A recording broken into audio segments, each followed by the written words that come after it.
কয় না বোরকা ফিন্দি। আমনে যেই বোরকা ফিনদেন বোরকার উপরেও 3টা ফাট্টা লাগাইছেন, বোরকার উপরেও 3-4 রকমের কালার লাগাইছেন, এটারে ডিজাইন করছেন এত রকমের, উদ্দেশ্য একটাই, যেমনে হোক বেড়ই তো আমার দিকে চাইতেই হইব।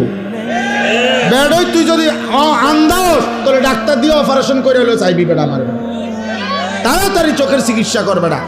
এত কষ্ট করিয়া 1 ঘন্টা লাগাইয়া পাউডার ডলছি, ফেয়ার এন্ড লাভলি ডললাম, মেকআপ ডললাম, এত রঙের কাপড় লাগাইলাম, এত জোড়া তালি দিলাম কাপড়ের মধ্যে, লাল কালার কদ্দুর, হলুদ কদ্দুর, বেগুনি কদ্দুর, মাথার উর্ফে একটা, আবার গোলাপ ফুল কদ্দুর, আবার এইটা কদ্দুর, এত কিছু মিলাইয়া উদ্দেশ্য কি? বখাটে রাস্তার দুশ্চরিত্র যারা প্রত্যেকটা পুরুষ আমাকে দেখতেই হবে। আরে বোন, আরে মা, বেপর্দা নারী, তোমারে রাস্তায় যারা দেখে তারা তোমারে রাবেয়া বসরির নজরে দেখে না, মা ফাতেমার নজরে দেখে না, তোমার ভোগের নজরে, উপভোগের নজরে, লালসার নজরে দেখে।